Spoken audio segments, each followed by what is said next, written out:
Ironically, it was during one of the busiest weeks of my life that I finally slowed down long enough to realize I'm living in answered prayer.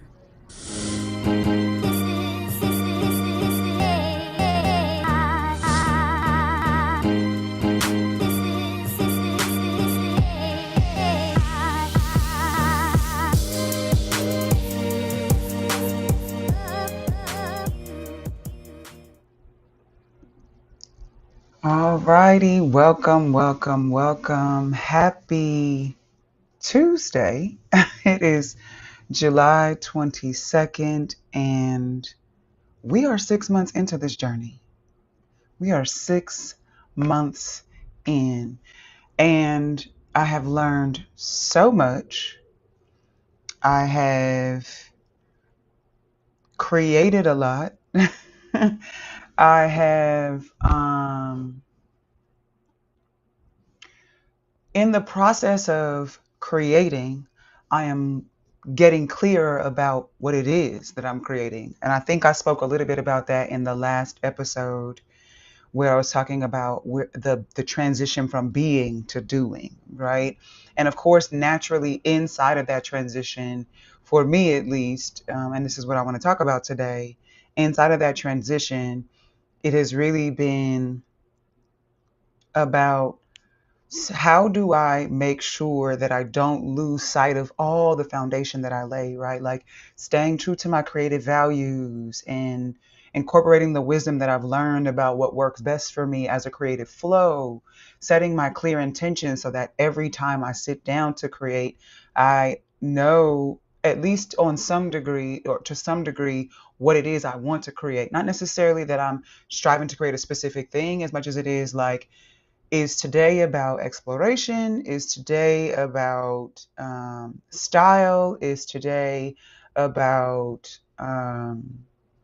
like brainstorming? Like, what is today about, right? So, not necessarily planning for the outcome, but setting the intention, which is something I also spoke about within the first few episodes. So, if you're just joining for the first time on episode 6, welcome. And I highly encourage you to go back and watch some of those earlier episodes because I'm really doing this journey in real time. And I've only arrived here at this step of setting up my systems because of the steps that I took before this. And so I'm going to share some tips today because again, even though this is my first time doing it here in this new season of my life, I've been here before, meaning I've been in transition where I'm going from one space in my life to another space or another season where I'm expanding my sense of self and I'm trying on new things and new ways of being. So I've been here before, but I'm applying it in a new way. All that to say, I arrived at this step of setting up my systems because of the steps that I took leading up to here. So again, I highly encourage you to go back and watch some of those or all of those first 5 episodes because I do feel like they incrementally walk you to this part. But you can do that later. For now, I do still feel like if you're here for the first time on episode 6, it's still very valuable and relevant information that you can use. I just think the previous context provide more, or the previous episodes provide more context, is what I was trying to say. So before we jump into that, I like to get everybody comfortable. So since we are on live, grab your water. If you know me, then you know I'm an incense girly, so I want to light my incense and just make sure we got what we need to feel comfy while we're in here together. So take a moment to do whatever that is for you. This fan is on, it's blowing my incense out. Okay, so today's episode live, the very first one. I'm trying this thing out. I'm trying this streaming thing out. I'm learning more and more about it on this platform and, just always learning. Curiosity is one of my core values, right? So in the beginning of this journey, I identified my creative values, which are specifically around this journey, this season that I'm in, and this version of me that I'm nurturing. But I also have my general core values, just the things that are important to me as a human being. And curiosity is certainly on that list. I love learning about literally anything. And so I'm always asking questions. I'm always inquiring about things and wanting to know things more deeply. It's just a part of my nature. So this exploration of streaming and all that it means is part of my curiosity as a creative. So, welcome to the space. Feel free to use the comments for questions. I am going to invite you, if you feel comfortable, if you feel like you want to, or like it would be helpful. I am going to offer an opportunity for you to join me live a little bit later on. You could text the number 323-629-0508. No, I'm sorry, 629-8508. Sorry about that. The number is going to be on the screen anyway. So text reinvent to 323-629-8508. If you feel like you have questions and you want to hop on camera and share, or if you have tips for how you create systems in your own life for your own success, feel free to tap in. Or if you just want to come on and vibe out for a second. I got a little bit of time today. So text me if you want to join me live later on. 323-629-8508. Text reinvent and you will receive the link so you can join me. So anywho, as I mentioned, we are on today. We are talking specifically about setting up systems for success, right? Like, as much as I love to daydream, I am a huge fan of it. It is part of my wellness practice, and it is also part of any change that you're going to make. Like, you cannot create what you cannot conceive. You have to see it first in your mind's eye. If you were on with me, I don't know, a couple of weeks ago, I did a session on daydreaming out loud, which I intend to do again live. So stay tuned for that. But if you were on with me then, I talked a little bit about what I believe is the value and importance of daydreaming when it comes to creating change, right? When we are not necessarily feeling fulfilled or aligned or happy about um, what we see going on around us, and we feel a tug and a responsibility and a duty to create change, the first step to doing that is seeing what is possible, right? Visualizing that, imagining it, or reimagining it, right? And allowing yourself to see something different so that you can begin to carve out a path in your mind for how to create something different. So I am a firm believer that clarity of vision is always going to be the primary first step in creating space for yourself to imagine, and more specifically to imagine from, oh, this is important, more specifically to imagine from a grounded place, to imagine from a place where you feel safe, you feel regulated, you feel calm, right? Because when we imagine worst case scenario, when we catastrophize, right? When we, oh my God, it's never going to work, or the worst case scenario, the thing that I absolutely do not want to happen is the thing that I'm sort of spending my most time ruminating over, right? That's still imagination. It's just not productive or helpful imagination. So what I'm talking about is imagining from a place of what you want to see, imagining from a place of your ideal situation, imagining from a place of what is the world that I would like to create? What is the experience that I want to have? What is the version of myself that I want to be? And how am I seeing and affirming that? And then beginning to create your life by building the systems that are going to support you in getting to that vision, right? So we did that daydreaming out loud session, also available to rewatch under the live section of my YouTube channel. So if you want to go check that out, also a great opportunity to kind of check in with yourself and create space. We explored the idea of freedom. So if you come from the place of, I am clear about what is the vision I want for my life, right? What is the thing that I'm calling in and creating space for? What is the world that I want to live in? Once you have defined that, and that's going to evolve, it's going to dance around, it's going to change, right? That's perfectly fine. The idea here is not to be rigid. A system is not meant to um, make you stagnant. It's really created to make you more flexible, more fluid, to give you space to move around and try things on, because you can always come back to your home base, the thing that you have defined as, you know, your center, essentially, which is again that vision. So as we're doing that, as we're thinking about what is the vision for what I'm doing, I want to share with you today, like, sort of the systems. And I want to start by saying there is, universal, this is the thing that everybody should do. I don't. I don't rock like that. I don't believe that that's true.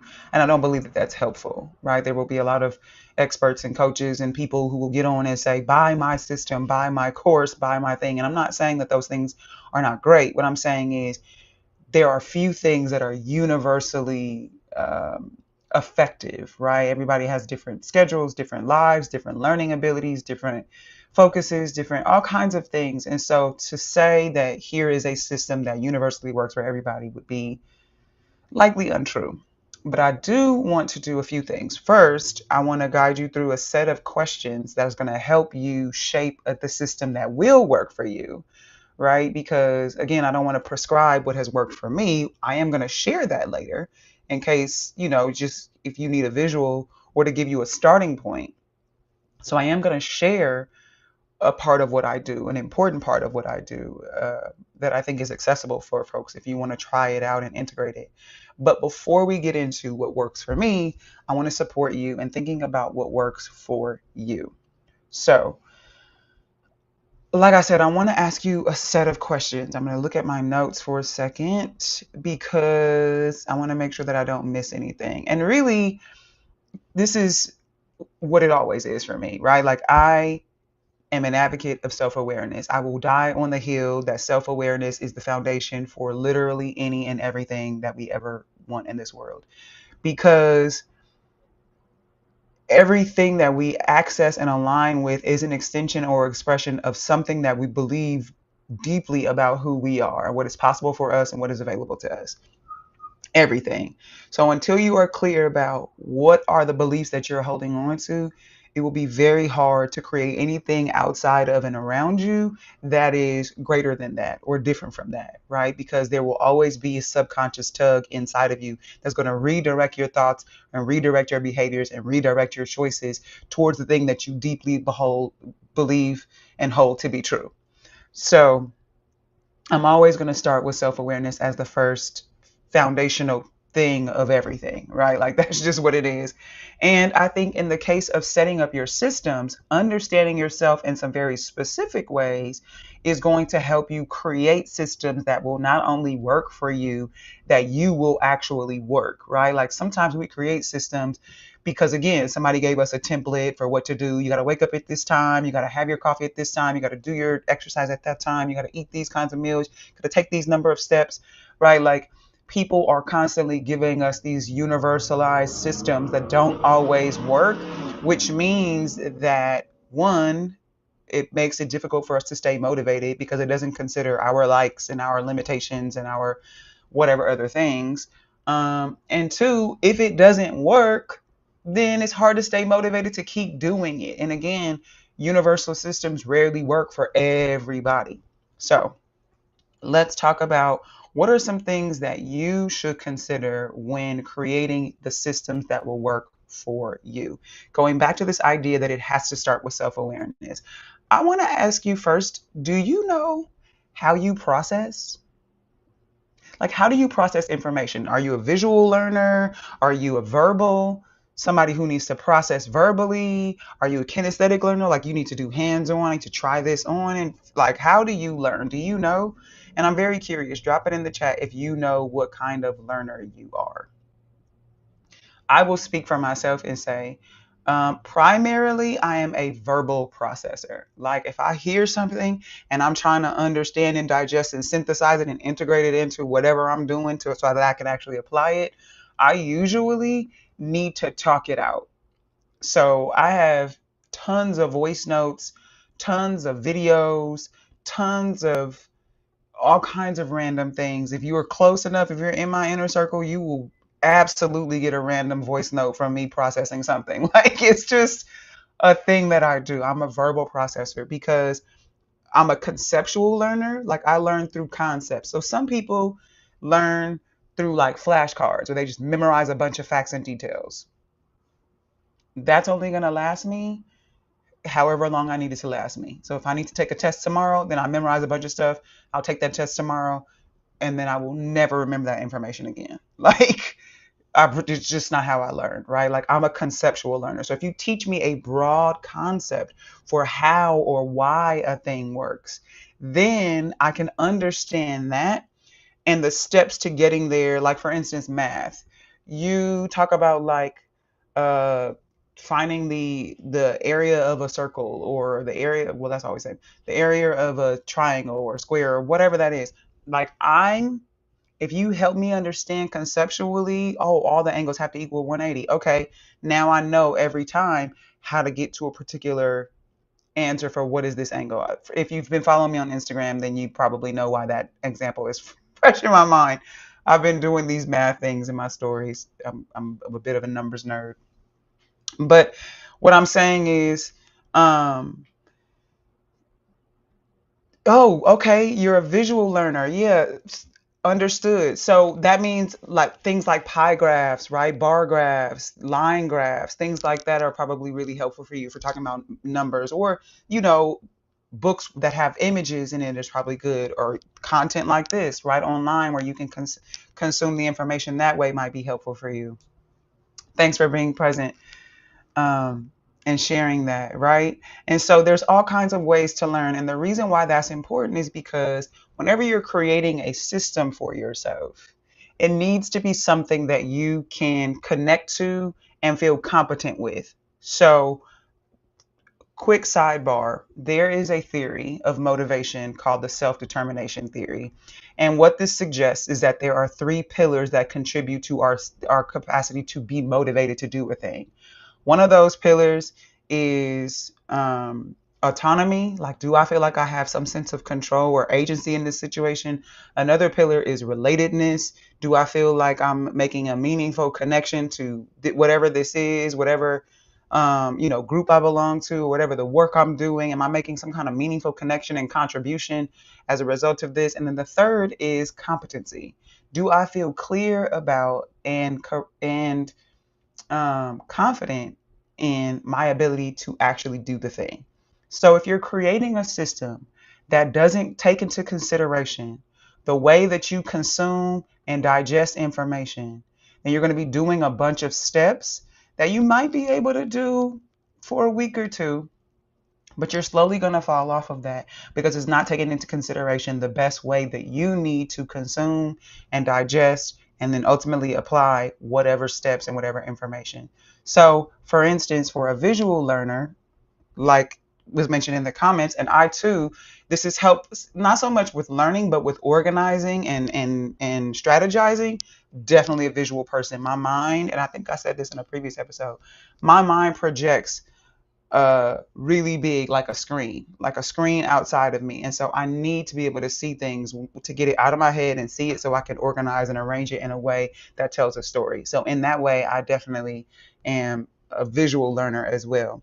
And so it's helpful to have things like post-it notes, right? Or a to-do list or a calendar where you're marking off the X's to show how many days in a row you've done a thing. Like whatever it is, it's helpful for you to have a visual cue that's going to keep you engaged in and using whatever system you create.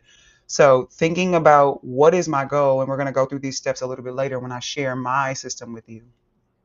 But and thinking about what are you trying to accomplish, consider creating a system that includes or is informed by the way that you learn and process information so that you remain engaged. You continue to feel competent in the process. And, whatever is going to help you stay committed, right? So, first question you should ask yourself is what kind of learner am I? How do I process information, right? And then again, start to think about what are the systems, what are the steps that I might include from where I am to where I want to be that are going to really prioritize and amplify this particular way of learning. Second question that I would consider, and again, this is about self-awareness and setting yourself up to create the best system that's going to work for you. The second thing that I would consider is what environments, tools, or methods help you to stay focused and organized. So this is going back to what I just shared. I consume information and I process it verbally, meaning I need to talk through it. So to see if I can follow the thought, can I follow this train of thought myself? And by talking through it, that gives me evidence. And I think talking through it the way that I would say it also reinforces the information, which also helps for me to digest and synthesize it. So I hear the information. I need to be able to talk it through step by step in the way that I would explain it to confirm that I actually know the information. And once I confirm that I know it, in order for me to organize my thoughts and then actually apply that information, then I'm a visual person. And I was going back to what I was saying about how my mind works like a projector. I use a lot of Post-its, lots and lots of Post-its. You would have seen that at the beginning in the opening credits where you saw my little wall where I have the color-coded Post-its. That is my jam. It helps me stay focused and streamlined. So what environment do you need? Right? Again, you see me, I like to have my incense going. I usually like to have a little music going on. Um, these are the types of things that help me sort of feel grounded. It signals to me like this is the zone that I'm in. It kind of puts me in this sort of place where I can focus. All the things I need to do, whatever it is, my task is that's before me, right? I like to set the tone for that. Um, and I'm a pens girl as well. I like a lot of different pens. It has to feel good in my hand. It has to write well. These things sound trivial, but what I'm saying is when you're thinking about doing something consistently day after day after day, and most likely, depending on the size of the vision, you would have to do it month after month, maybe even year after year, right? Like if you're here from the post that I shared on Instagram, then you will see that I just came off of a 10-day, 6-city tour of hanging with my friends and family, celebrating birthdays, working and leading trainings and workshops, and doing all the things. And inside of all of that, staying focused, staying on task, working while I'm on the train, little things like, do I have what I need to feel productive, to be organized? Do I have those things? That can be the make or break of whether or not you stay consistent and stay on your task, right? So I don't mean to make it sound like, oh, you have to have everything perfect. It's not that at all. What I'm saying is, what are the things that are going to make your consistency with using the systems lower your barrier to entry, create less friction between the habits you want to create and then the where you currently are right now. Like you have to create an environment that is going to promote and encourage you. So what are some of the small non-negotiables that might seem trivial but really help you? You see my whiteboard again. When I have a big idea, I need to get it out. I need to see it. I need to write it down. I need to erase or rearrange, organize. What are some of the things that help you to stay focused and organized? Are you a Post-its person? Are you a daily planner person? Are you a, electronic reminders person? How do you stay grounded and organized and focused? What are some of the tools? I'll share with you another tool that I used, and this is more so around the structure of the day.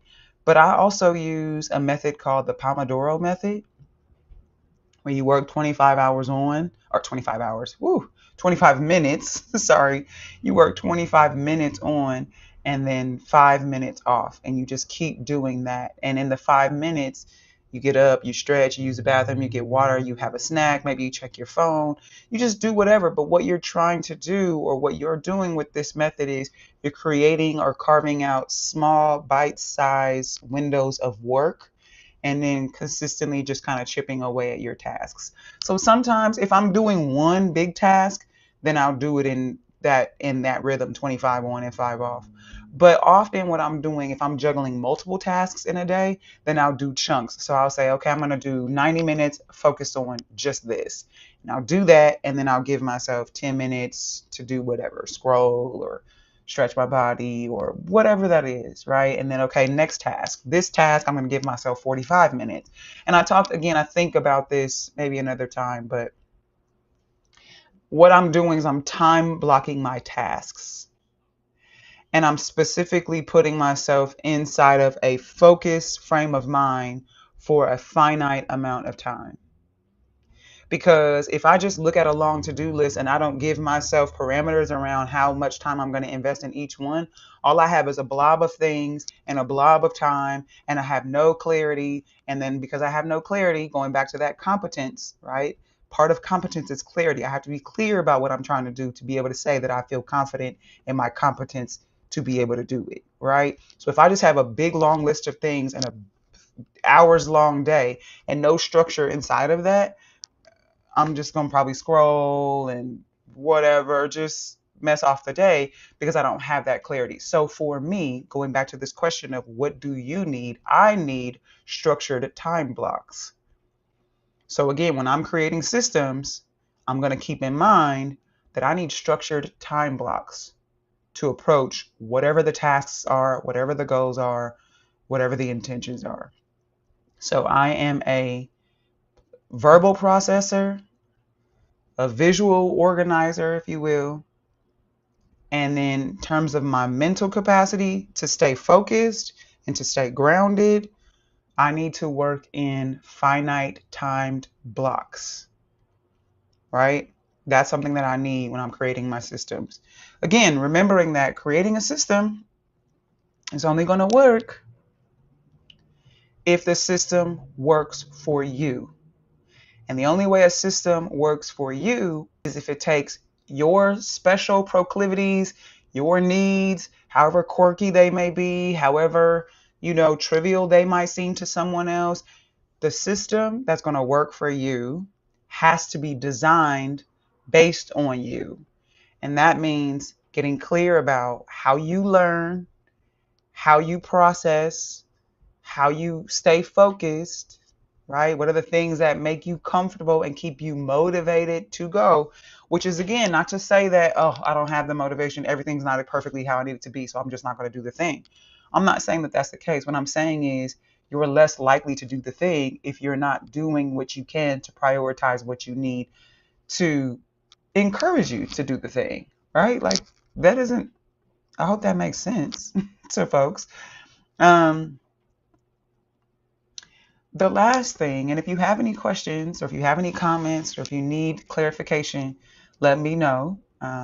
Because in a moment, we're going to shift from these self-awareness sort of reflections to me sharing with you a little bit about the system that I use, which again is not super fancy or complicated, but it's incredibly helpful. So the last question I'll ask you, and this is going to also be important because this is about being honest with yourself so that you can set yourself up for success. If we're talking about systems for success, you have to acknowledge that there are things that tend to throw you off track, things that easily distract you, or you might run into a particular hurdle, and if you start to feel discouraged, sometimes that can be a demotivator, right? So it's important to understand what those things are so you can plan accordingly, so you can plan to anticipate or adjust based on those things, because right? And this is again about being exquisitely honest with yourself about what tend to be your challenges. I'll share a quick story. I share this story all the time, but I think it's so relevant in these moments. I like to say that procrastination is anxiety's baby cousin, right? Procrastination is anxiety's baby cousin. And the reason why I say that is because often when we procrastinate, when we put things off and we don't do them, it's not because we're trying to avoid the task. We're often trying to avoid the way the task makes us feel. The story that I always reflect on when I am talking about this particular concept is when I was writing my dissertation. When I was finishing up my doctorate and I was writing my dissertation, I would often set aside, okay, on Friday I'm going to write for 6 hours, or, I would set aside like a full day because I wanted to really just knock this thing out. I wanted to go for it. I wanted to do it.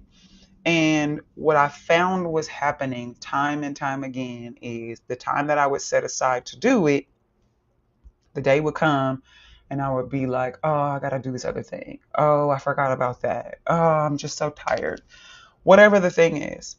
And over time, it just got to a point where it was like, okay, you have to finish this. Like, it's dragging out and you just need to get it done. Like, you've got other things you need to do. Get this, because it was just taking up so much space. Because what started to happen, I would feel the feeling, which I'm going to talk about in a second. I would procrastinate and put off the task. And then the longer I did that, what started to happen, I started to feel shame. You should have been done with this. Why are you taking so long? People that started after you are now finished. Like, I had all these things going on and started to shame, which is not helpful. And so when I started to hear myself, when I started to observe those thoughts and I heard myself speaking negatively about myself and about this process, I knew that that wasn't helpful. I didn't like how it felt when I spoke to myself that way. That's a version of me that I have outgrown. I no longer allow that kind of self-talk, right? The same way I wouldn't allow somebody outside of me to talk to me like that. I don't allow myself to talk to me like that anymore. And so when I started to feel the feeling that comes up when I was shaming myself and negatively speaking to and about myself, that was when I was like, okay, this has to stop. And when I looked closer at why I was procrastinating, what I was realizing is that because I think of myself, and this is going back to what I said earlier, what you believe about yourself is going to be the ceiling for what you are able to accomplish. What you believe you're worthy of, what you believe you're capable of, that's going to be the ceiling for what you are able to accomplish and achieve and create in this world, which is why I'm always like, you have to check in with the stories you hold about who you are, because no matter how big you dream for whatever you want, you won't allow yourself to go and be, do, and have that vision if you don't believe you are worthy of it, if you don't believe you are capable of it, if you don't believe that that is something that is possible for you. So when I started to hear myself talk about myself, I was like, this doesn't feel true because of what I believe about myself. I believe that I'm a smart person. I believe that I'm fully capable of this. What I understood was that I underestimated what the process was. I think I just assumed it was like a glorified research paper. It is not, let me tell you. For so many reasons, it's not. And so because I underestimated what it was, I also underestimated what it would take to do it. And when I was showing up with that level of clarity and effort and investment and whatever that was, and it wasn't meeting the threshold for what was necessary, and I kept falling short, that's where the shame was coming in. It was, shame is when there's a standard you have for yourself and then the way that you're showing up is not quite meeting that standard. And that shame is what lives in the gap between your ideal self and your real self, the version of you that you're experiencing and the version of yourself that you are imagining, right? That ideal self and that real self, when there's a gap, the what often fills that gap is shame, right? This idea that I am falling short of the expectation or the standard. And so because I think of myself as smart, when I wasn't able to just sit down and write the paper easily, like it was just a research paper, when that wasn't happening, it was challenging my sense of self. And so the procrastination and the putting it off was really me avoiding that feeling of inadequacy, that feeling of inferiority, that feeling that I could not do something that I thought I should be able to do.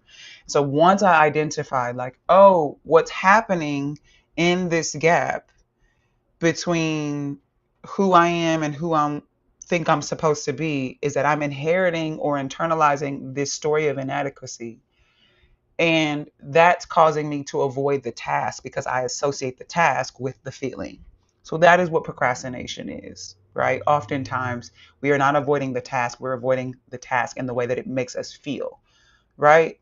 So that was happening with me. And it wasn't until I identified that I was able to shift the narrative and say, it's not that you're inadequate. It's not that you're inferior. It's not that you're not smart.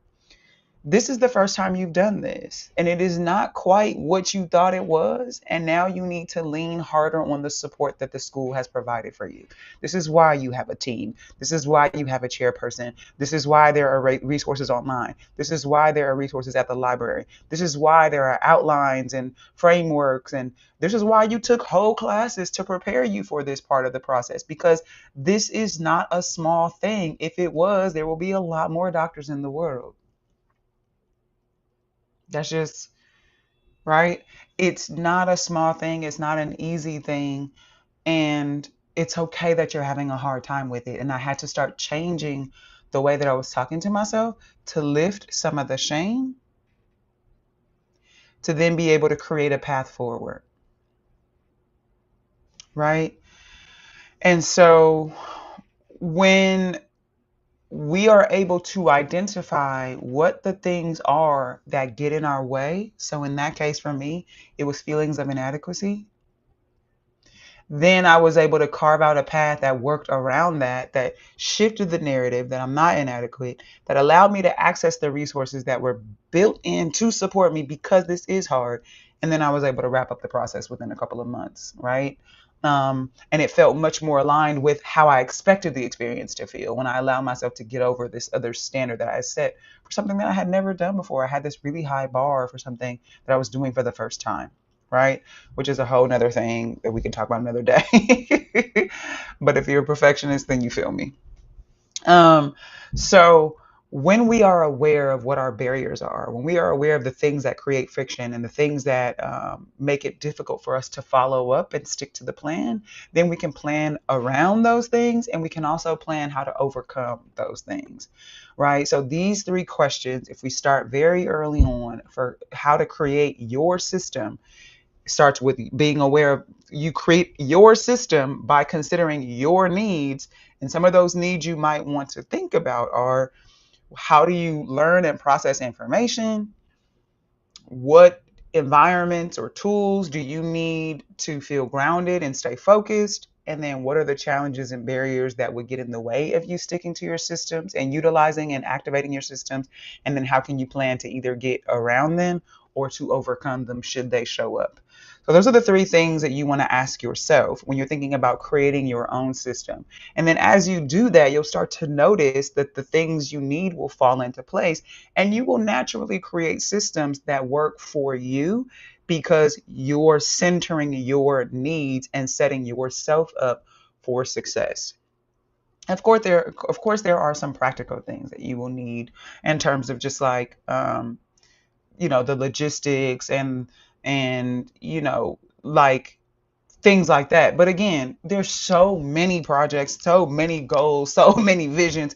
It would be impossible to sit here and say, here's a universal thing for how to build your systems, right? But those things, I think, again, come naturally if you continue to center your experience and ask yourself, what do I need to move closer to this vision? And then the more you do that, you'll start to see the thread, right? You'll start to see the thing that, okay, I always come back to this. This always is the thing that I feel comforted by, that I feel supported by, that I feel helps me, you know, it's like different from you go to your go-to store, right? Like you're like, oh, every time I need a last minute outfit for whatever thing, I go to this spot and I always find something. So when you find yourself in that situation, you're immediately going to think, let me go to that one store that I always go to because I know they're going to have something. The same thing is true for your behaviors. What's happening is, without getting super deep into the neuroscience brainy nerd of it all, you're creating neural pathways, right?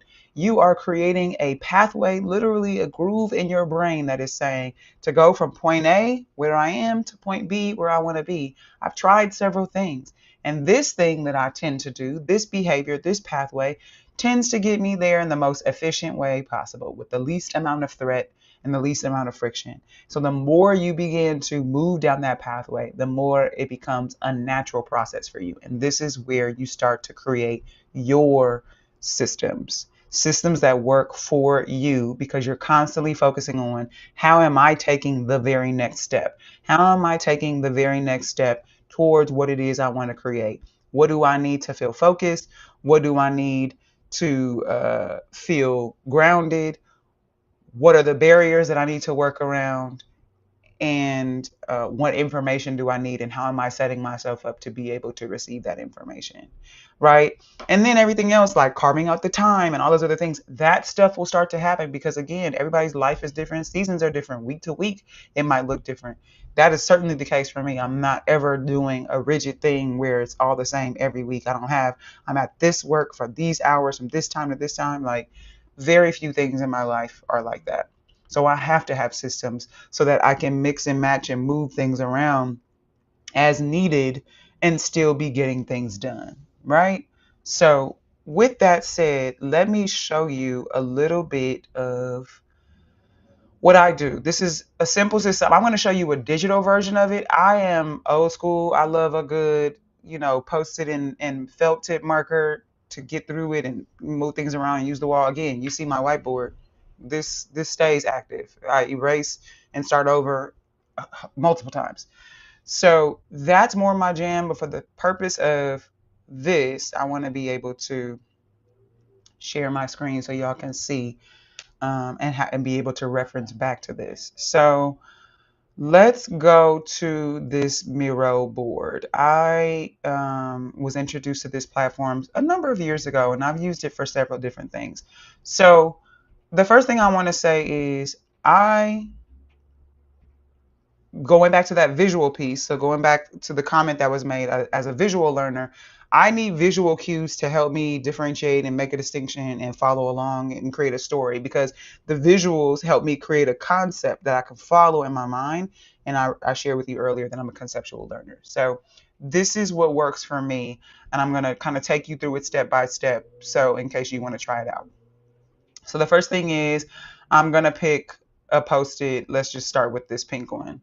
And I'm going to choose. So the first thing is, you're going to write, like, what's the category, right? So this could be your personal life, your work life, your community obligations, this new project you're working on, this, budget, whatever your thing is, whatever the thing is that you're working towards a vision on, you're going to pick a Post-it or a marker or whatever, however you're using to color code it, that is going to represent that project and everything associated with it. So that's the first thing you're going to do. So you're going to pick that and start there.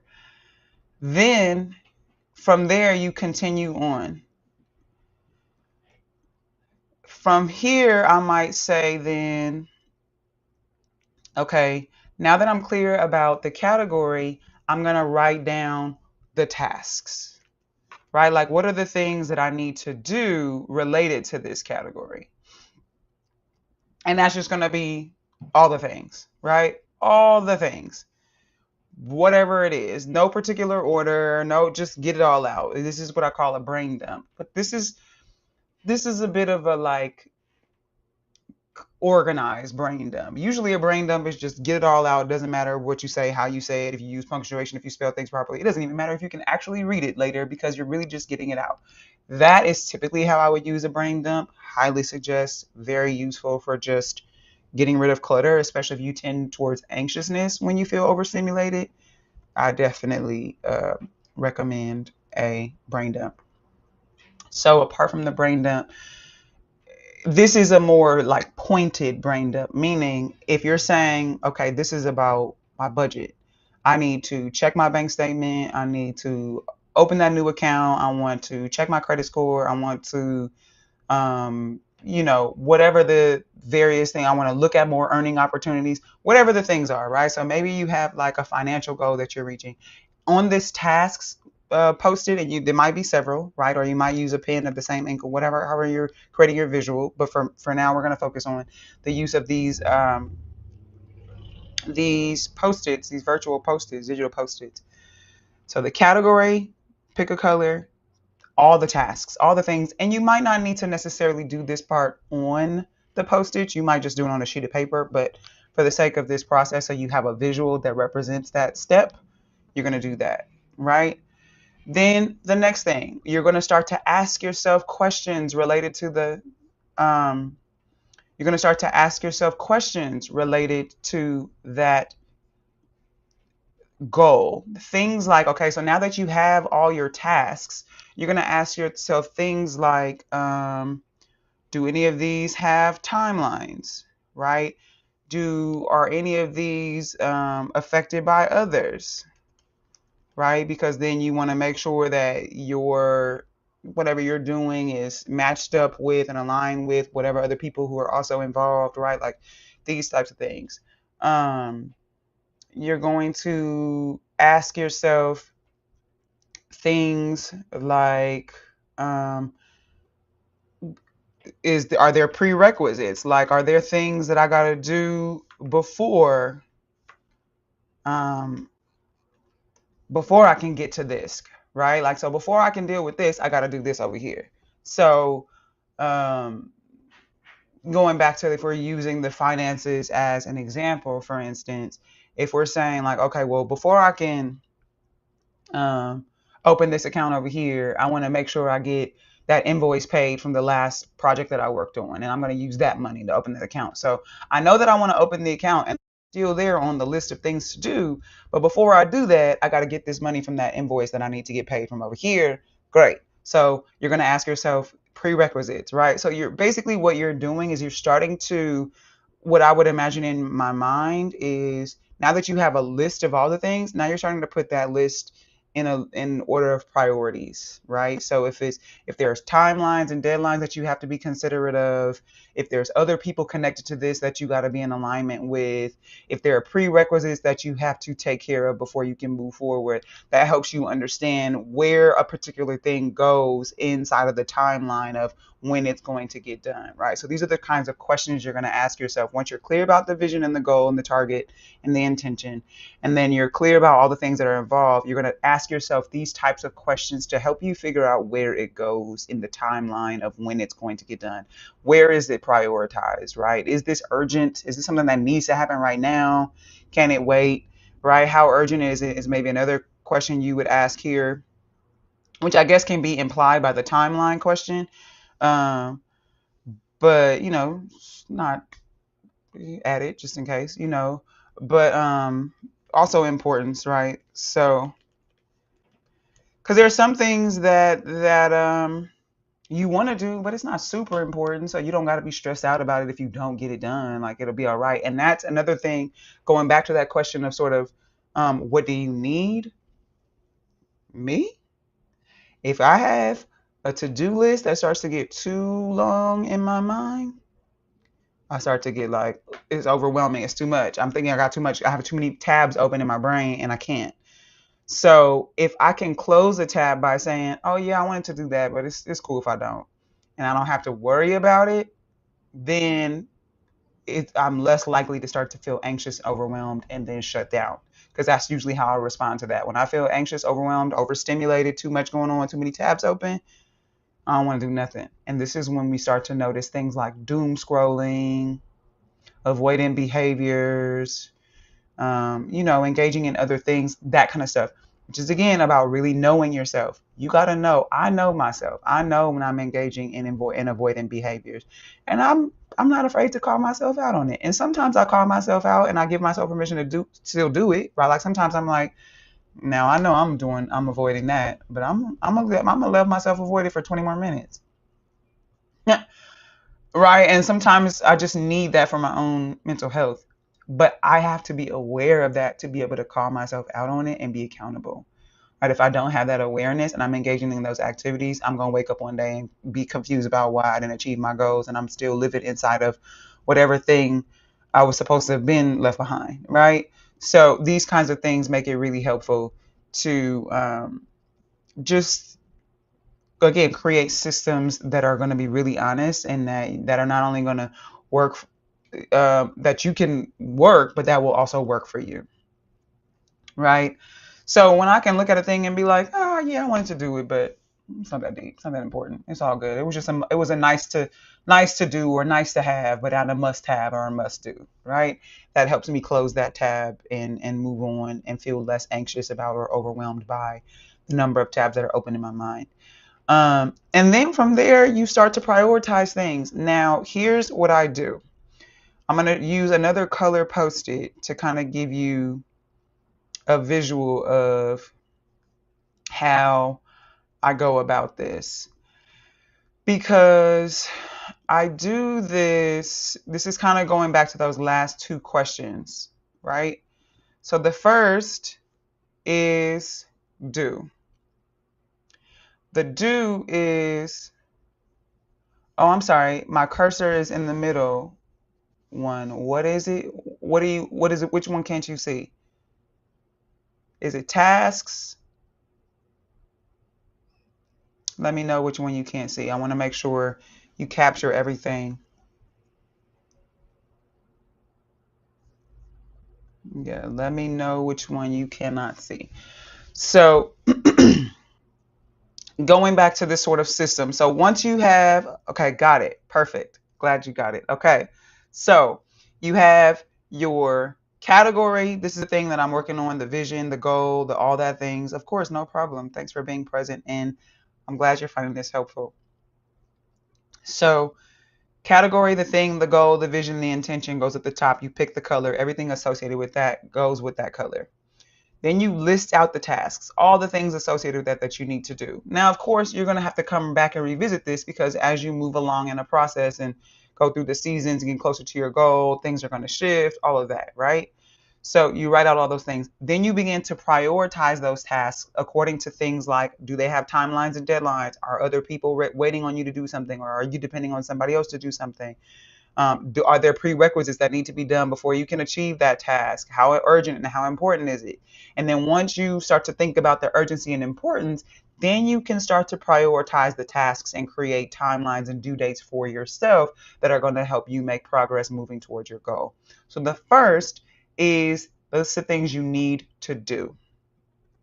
This is going back to that urgency and importance. And you may have seen this before.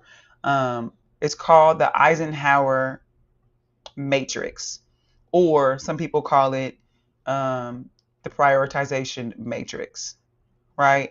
But there's 4 categories. So I should also write this because here you're considering if something is important. Uh-oh. Geez, that's really small. Is that small?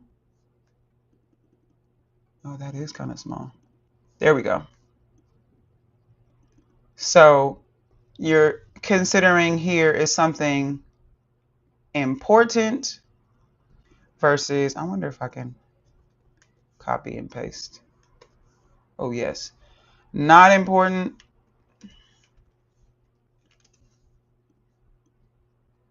Right. And then along this axis, so this is along the x-axis.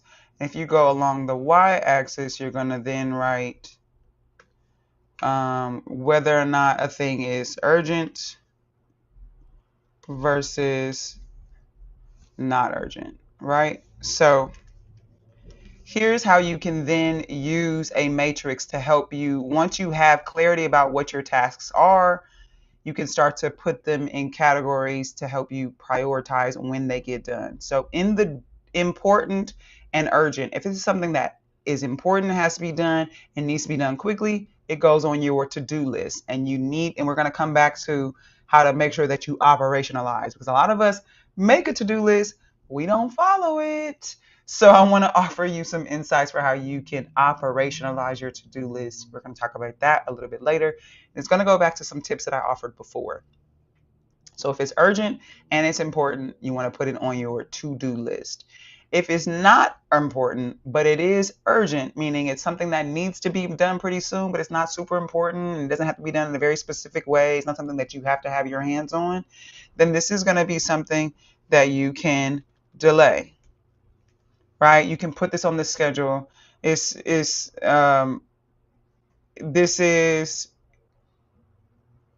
it needs to be done, but Not right this instant. Am I messing this up? I might be messing this up. Give me a second. I want to make sure that what I'm saying is making sense.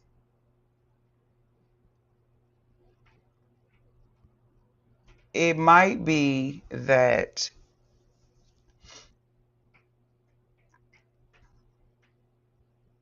yeah, I might be messing this up. Am I messing this up? I don't know. Hold on. Let me come. Let's keep going, and then I'll come back to it to make sure, because I want to make sure I'm giving you all the right information. Now, if something is important but it's not urgent, I think that this goes the other way. I think this is what's happening. Is that what's happening? No. Good Lord. Hold on, y'all. My apology. The problem here is, let me do this, because I usually have, yikes.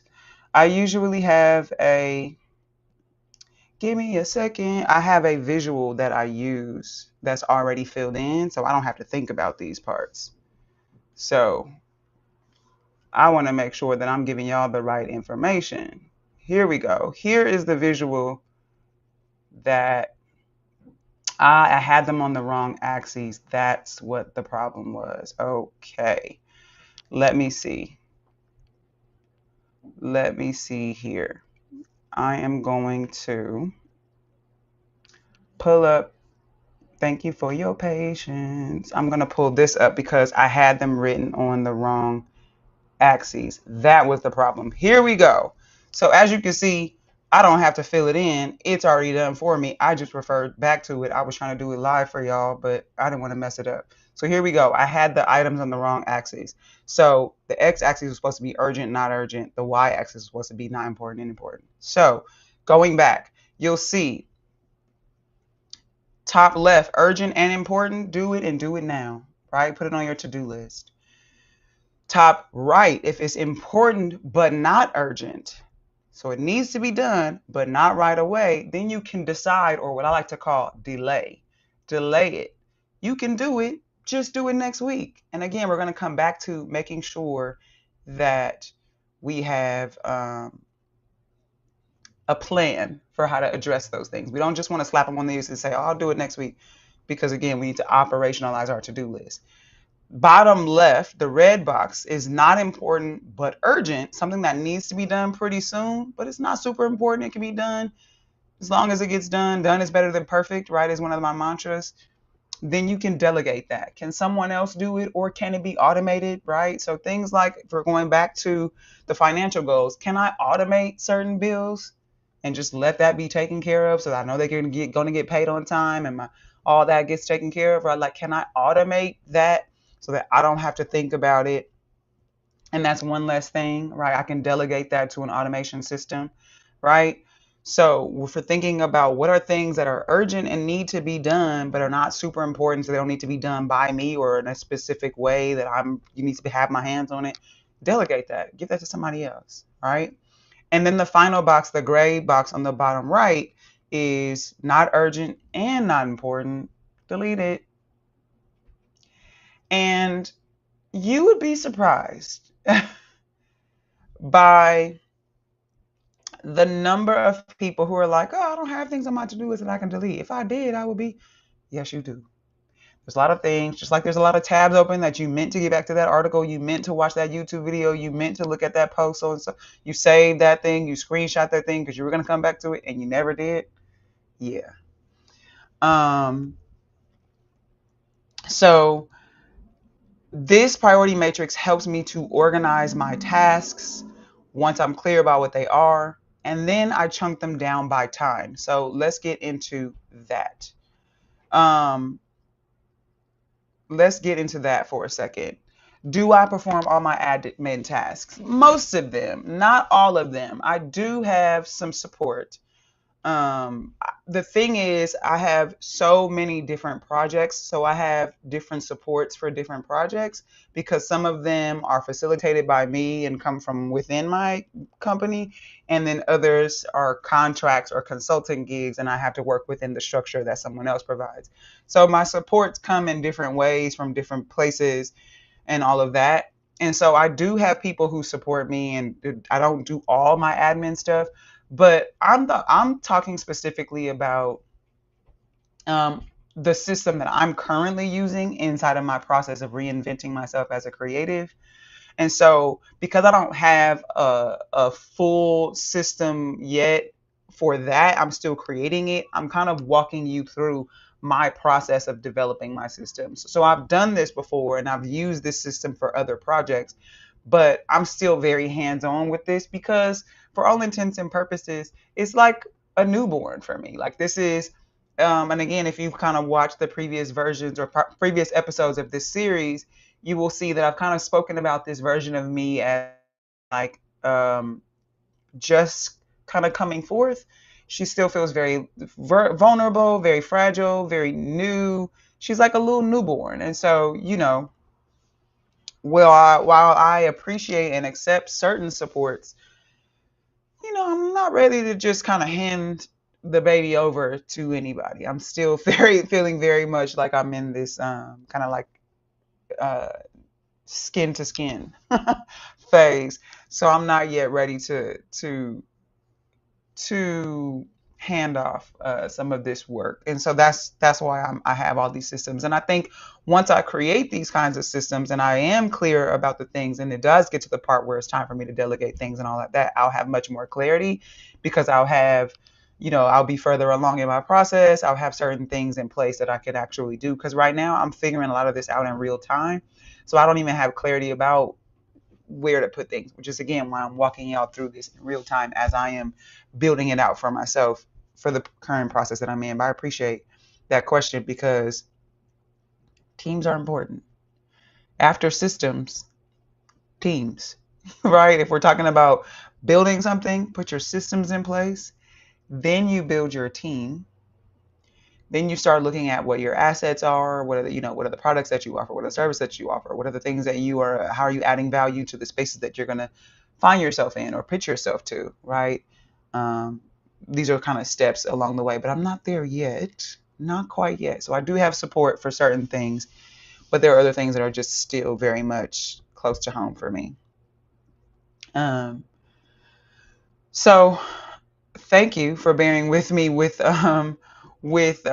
just kind of organizing that matrix. So I'm rearranging it. Give me a second. I'm rearranging it here so that it makes sense for this visual. So going back now to this. Hold on. Going back now to this. So I've rearranged it. Let me go here. So it's delegate, and then this is the delete category. If it's not important, it's not urgent, you get rid of it. So now, once you have your things in their category, and again, I would do this. So for instance, I should actually probably change this so that this aligns with this particular one. And if I have multiple projects that I'm working on, then each project would have its own color, and I would do a matrix for each project, which I currently do, right? Like I do one for my contract and consulting work. I do one for my personal brand and my stuff.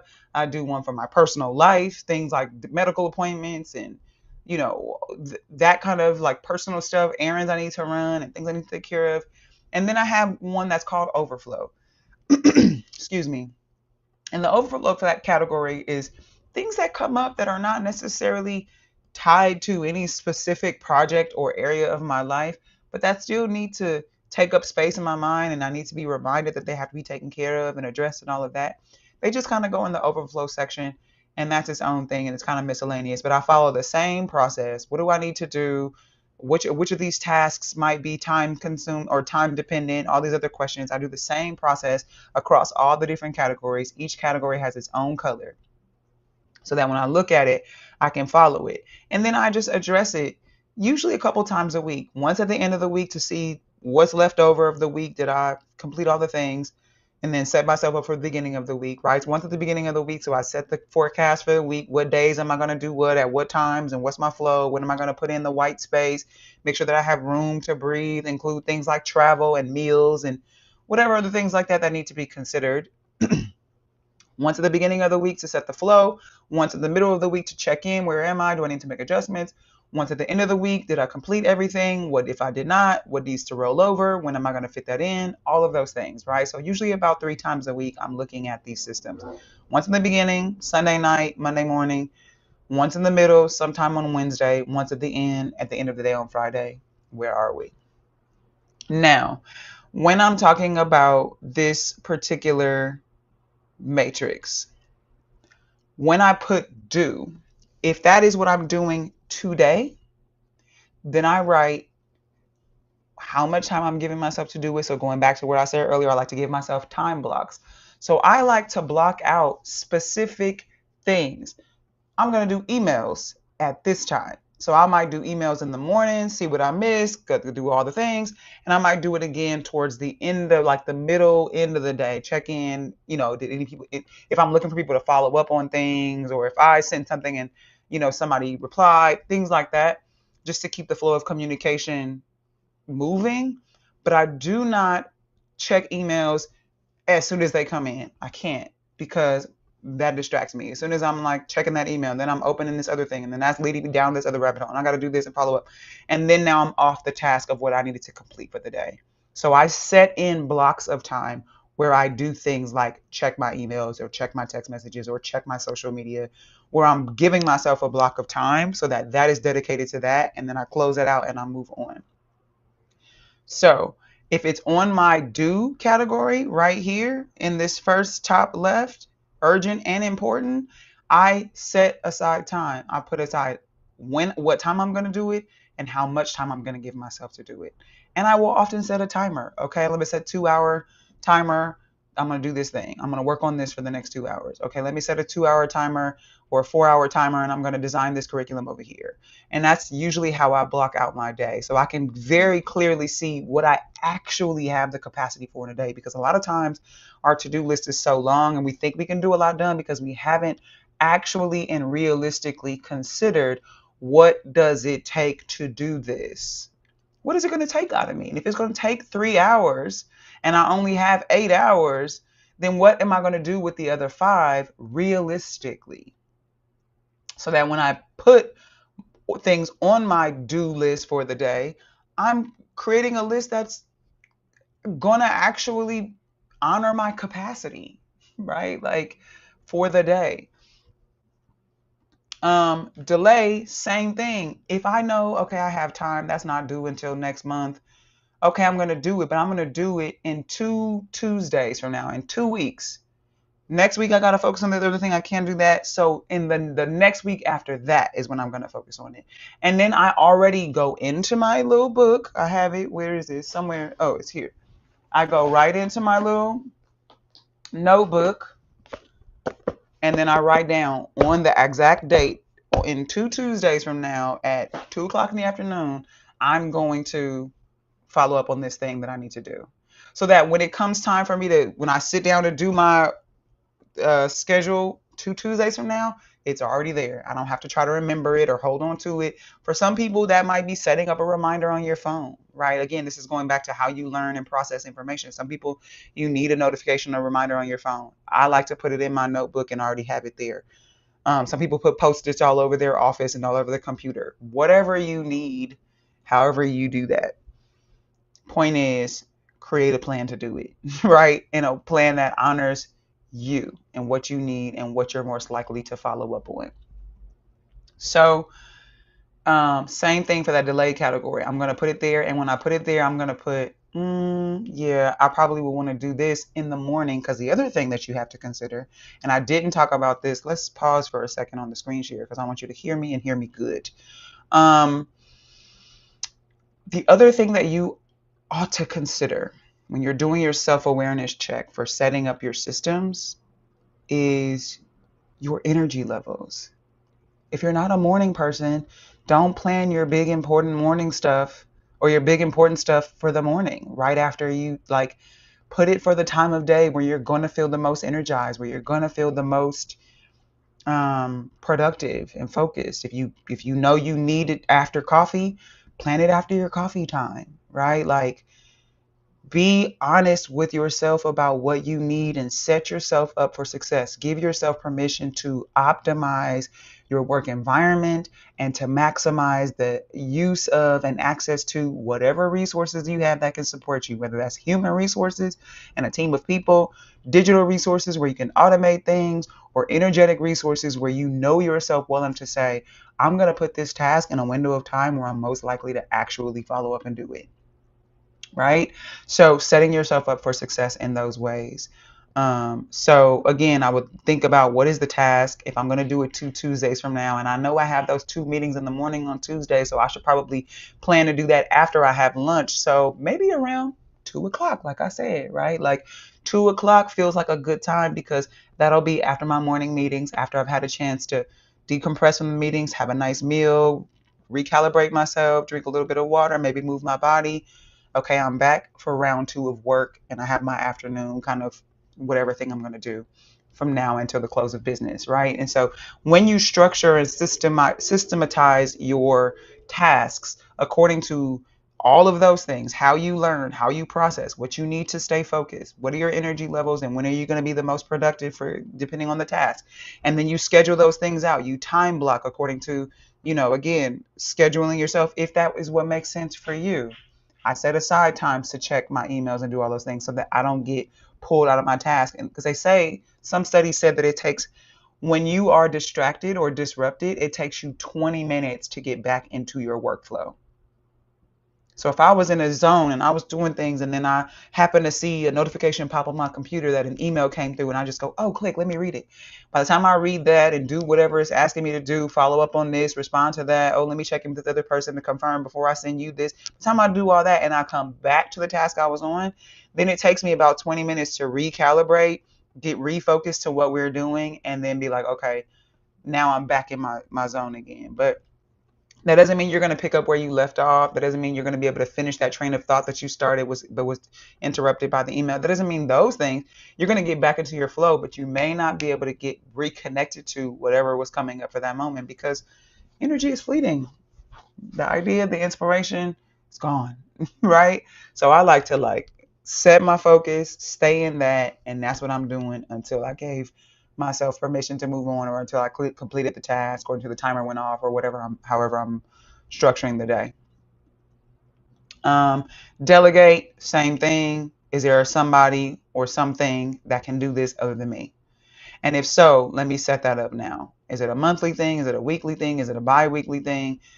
Certain things can't be automated, but I just set a timer for, okay, on the first of every month, remind me to do this.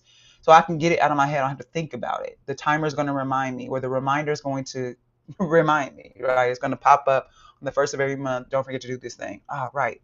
Oh, every Friday at this time. Don't forget to do this thing. Oh, right. Because I don't have to think about it. It's just there. And because I've set those reminders and they're consistently happening, I don't have to worry about it, and I'm good to go.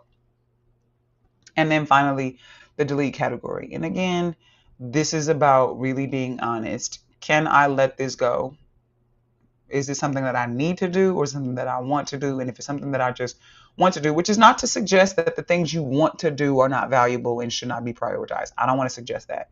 What I'm saying is, when we start to feel overwhelmed by the things that we have committed ourselves to, if there are things that we can put down for the sake of our well-being and to create space for us to focus on what needs to happen, then we get to be honest with ourselves and honor that by saying, hey, maybe not right now. Maybe I need to put this down. Maybe I can't do that right now. I have a ton of ideas. It was my intention to do like 6 lives this month. So far, on the 22nd, we're on number 2. And I have one more planned that I'm hoping we actually do, right? So my point is, I set the bar for 6. I'm probably going to land somewhere around 2 or 3. That's okay. Along the way, I had to delete the ones that I wanted to do, but that just didn't make sense for, like I started this live by saying, I had a 10-day 6-city tour. It just wasn't realistic for me to go that live that many times and plan for that because I'm still learning these platforms. Like, so it's not just popping it up, going live and going. I have to prepare. I have to do other things. And I just didn't have the capacity and the time. So I had to delete those off of my list. It's okay. I gave myself permission to do that. And I don't feel any shame about it. It's okay. And so we need to be able to look at our list and determine if this is too full, if the plate is too heavy, can I take some things off? What are those things? And also going back to the concept of delaying, you might delay something for a year. You might say, you know what, I really want to do this, but this is just not the time. For instance, I have a series of books inside of me that I know I'm supposed to write. And I'm giving myself permission to say I will start looking at those in 2027. When I feel inspired and something comes up, and then I certainly create space to do that. But in terms of creating intentional space for me to really focus on getting these books out, I'm giving myself a couple years before that's even a thing. Part of that is me setting myself up in the new home and some of the other things that I want to have in place. Going back to, do certain things need to happen first? Those things don't need to happen first, but for me, well, maybe they do need to happen first. It's not like I can't write unless I'm in the new home. That's not the case. I can. I've written all over the place. I've written in the back of a airplane. Um, but for me, the need is more so around like the way that I want to write these books and the space that I want to be in when these stories come through me is more accessible when I am grounded in a certain environment. And because I really want to enjoy this process, I want to be fully present for this process, and I want to invest in it in the way that I believe it requires and deserves, I am putting that into a future point in time when I feel like that will be more accessible to me. Now, if it becomes so urgent that it's like these books got to come out now, then so be it, because that's also happened where I've set a timeline, then I've had to adapt because the thing became more urgent. The energy of the idea made itself more urgent than maybe I knew or realized it was, which I think is going to be the last piece that I'm going to use to kind of wrap up our time today, because we're coming up on an hour and a half. Usually these episodes are like 20 minutes. But since we live, I wanted to put a little razzle dazzle on it. So anyway, in all of your systems creating, as much as I believe in being clear about your intentions and setting yourself up for success, what I also know is that there are divine supernatural forces also at work that have a huge say, at least according to my beliefs, in how this life thing goes down, right? And this is also why it's a large part of my practice that whenever I'm setting, before I even start to get into systems, the vision that I've set my focus on, the intention, the goal, the whatever it is, that comes from my divinely inspired quiet time. Ideas that come to me and are birthed through me start off from a place of being divinely inspired. Then I tack on what I know about myself, the human being, and what I need and how I function and what works best for me and what doesn't work.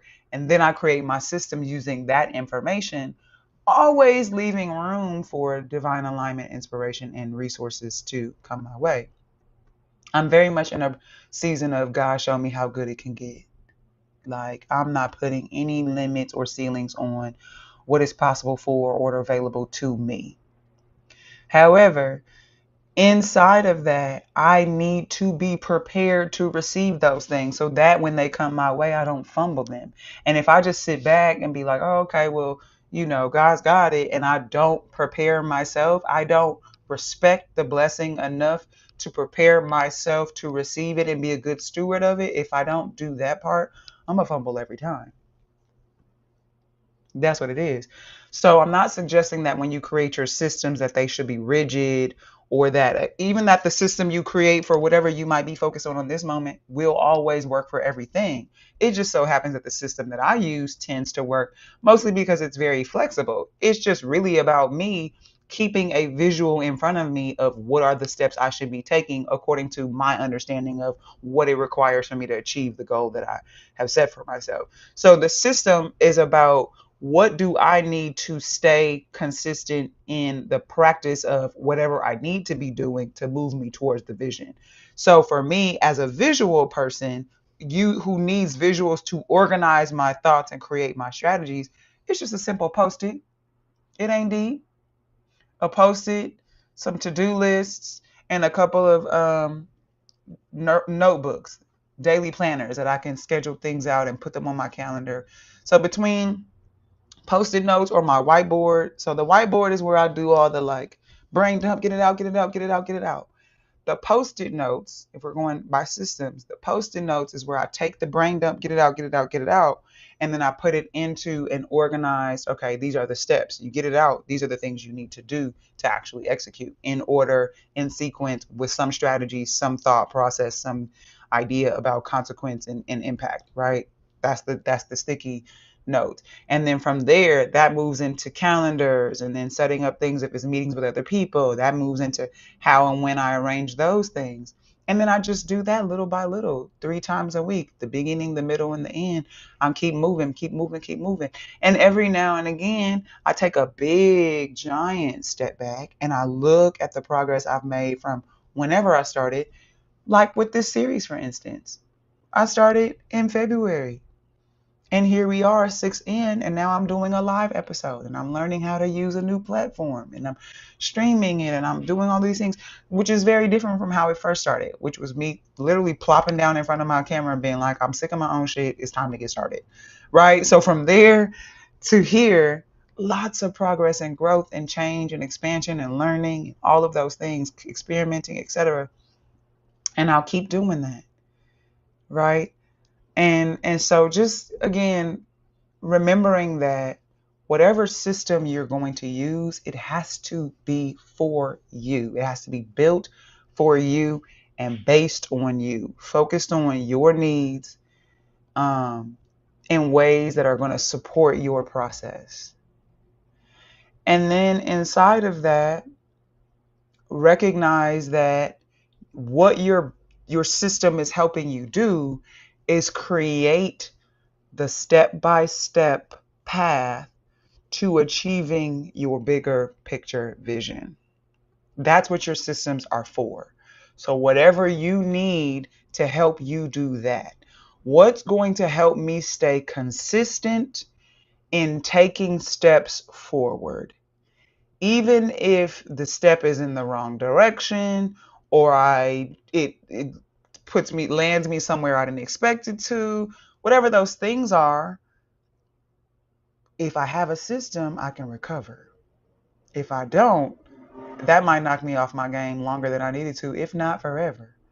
Some of us get knocked off our game and we never come back because we internalize that as a failure of self, when really it's just a part of the process, right? It's just a part of the process. And when you understand that and you have a system to come back to recalibrate, recuperate, and then refocus and try again, then you're less likely to give up on the vision. So I hope that that has been helpful. I feel like I said a lot of things, but my intention for today's entry was to invite you into my process again in real time. I'm really at the point where I'm putting my systems in place so that, as I spoke about in the last episode, as I transition from the being aspect of figuring out what it means to be a creative to the doing aspect of actually producing something and having a product that I present that I say, I created this. I'm putting systems in place that help me continue to make progress step by step towards that vision. So if these tips have been helpful, if these questions have been helpful, please just drop me a comment and say, whatever was helpful for you, or say thanks so much, or just let me know that you stopped by, give me a high five, whatever that is. And I look forward to the next time that we get to be present with one another. I appreciate you so much for being here live or for watching the playback or both. And until next time, cheers, y'all.